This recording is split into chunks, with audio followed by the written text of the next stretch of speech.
Hey, Facebook family and friends. This is Minister Pia, and I always say that I'm going to share if something is in my heart, and this is in my heart. You know, we see all the things that's happening on television, Black lives being taken by police, horrible, horrendous, terrible, not acceptable, and we protest and we do all these things because of this. But let's talk about black on black crime. It's an epidemic. Never in my life have I seen this many young black men being killed. Never. And we try to find a justifiable reason. There is none. I don't care what they're doing, how they're doing it. It does not justify to murder another person. You know, years ago I heard about people getting killed, and you really feel your heart goes out for those family members and things like that. But it gets really, really deep when it knocks on your door and comes in. And if you look on my page, you'll understand what I'm saying, because my nephew, you'll see a page of, you see a testimony of him now talking and praise God for what God has done for his life. But in 2010, as you see, he was October 28th. He was gunned down by another young black man, and they shot him in the head. And here it came out here. They said he wasn't going to live 24 hours. They said he was going to be a vegetable. They said that he could never ever speak. They said. But God said different. And if you saw him speak, it's a blessing. But the deep part is that when it happens and it knocks on your door and comes to your family, it changes your heart. It becomes a real important issue. And you try to wonder, you try to figure out why, what can you do? What can I do about this? And I've thought and pondered, but the thought is that, like I spoke at a violence conference, Stop the Violence, I said, charity starts at home and spreads abroad. Some people say, no, you can't stop your child from doing certain things, but I challenge mothers and fathers that you have children under the age that still live in your home, that if you know the certain lifestyle that they're living, or now it's not even about the lifestyle, it's just everybody's got guns. You need to know what your son is bringing into your home. You need to see what's going on. Now with the guns, what it has done was gives you false courage, that before stuff you could take and you just brush it off, but now I got a gun, so that gives me power to take another life. And they're so bold, they're doing it in the daytime. They're doing it like this, like wild west, wide earth type of stuff, that they're just shooting people down, and then these babies are getting shot. I just saw on the news in Cleveland a little baby, 2 children were shot. When I was in Toledo, babies, people getting shot. So the question is, what do we do about it? And it's made people so numb to the fact that you don't even hear people really talking about it anymore. Now that's a bad thing. When you don't talk about it anymore, that means you've accepted it. And we should not accept it. I looked at a couple young men that were killed in Cleveland, and as I looked at their page, their Facebook and their Instagram, they was not because they was tatted all up, but they're throwing up gang signs, they flashing money. Well, what kind of lifestyle are they leading?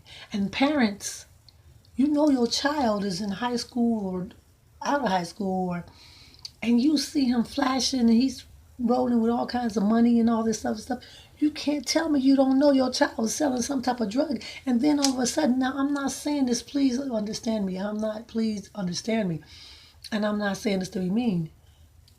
But then your child gets killed, and then you crying and you woohoo and woohoo, and when you could have did all you can. And I'm not saying those that For those that doesn't apply, let it fly. But I'm speaking real talk because I've been around. I ain't always been saved. And I've seen family and friends accept their child selling drugs, reaping the benefits. And then when something go down, they go to jail or get hurt. You know, oh my child, oh my son, oh my son. Well, you knew what your child was doing in the first place. So what are you doing? You are no, you're part of the same. You're part of the whole, so the problem. You know, you you dictate what your children are doing in a sense. So it's like, man, you just gotta do something else. You gotta do something else. People, we have to do something. We have to look at the guns that's put in our black communities. It is a purpose for that. Believe that. On television, they sit there and talk about black on black crime. Who is talking about the guns that's being put in our cities, in our towns? It's not no poor young black people that's bringing that, or poor white people. We ain't talking about a color. We're talking about people that don't have the wherewithal, have the money, the finances to bring these guns here. So the people that's bringing these guns, why don't we talk about them? Why don't we talk about the big ones that bringing the drugs in here in our communities? Not the brothers that's selling it. I'm talking about the big boys, the ones that's in Wall Street, the ones that's sitting in big offices, the ones that's sitting back in the political arena. We're talking about people that have access to the Colombian, access to the Mexican cartel. We're talking about people. We're talking about power, and it is already, it's like genocide. They already know what they want to do to our people. And the hurt part is that we sit there and we just let it go. We continue, it's like we go with the program because we think we benefit from it. We don't. You all, it's time for us to do something more than just talk about it. We need to be about it. Mothers and fathers that you got your sons that out here selling drugs, you know, we got to do more. I mean, everybody's not going to be saved. Everybody's not going to hear. But there's a lot of these young men that if we can get to them, they can be saved. Yes, okay, they didn't go to school, and so they don't have a degree or they don't have a diploma. Okay, well, I know a whole lot of men that's in the system, that's been in the system, that came out here doing well. So that's a pity party excuse. That's a poor excuse. Not gonna take it, because you can be what you want to be. You can make it if you really want to make it. So we need to stop looking at the problem and find a solution. Again, it hurts.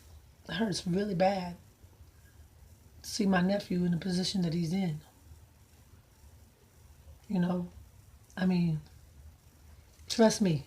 You're probably saying, "What did you talk to him?" Oh yes, I talked to my nephew, and he was if he was right here, he'd tell you, I talked to him. I prayed with him. I told him as much as I could tell him. You know, but God warns you, and then all of a sudden, His hand comes off of you, and unfortunately, that's what happened to my nephew. But it doesn't have to be your child. It doesn't have to be your family member. Do all you can. Speak to your child. Speak life to him. Tell him that he can do more than what he's doing. We can't give up on him. If we give up, what's going to happen to our generation? I mean, I just want to share. Black lives do matter for one another. We have to do more. And again, when it comes in your house and knocks on your door and walks in, it becomes reality.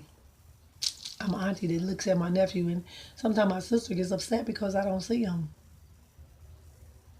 But you don't know, it hurts really bad. And this is not an excuse. It hurts really bad to see him in the position that he's in. Yes, I love that he laughs, and I love that he talks and all that. But I remember 6 years ago, before this happened, that he was with vigor and vim and laughing and joking and talking to me and making me laugh when I would see him. and take care of his, and he loved his boys and took care of his sons, and now he can't take care of his babies. Nothing's worth this. I wouldn't put this on my worst enemy. And I know what my sister feels. I mean, I'm just an auntie. Mothers and fathers, your child is being taken away from you. They're supposed to bear you. You're not supposed to bear them. So that's the thing.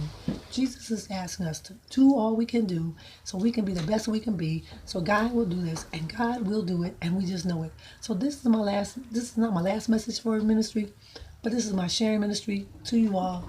Please let this video be seen, and I pray that everyone will do something about it, because Black lives do matter. God bless you.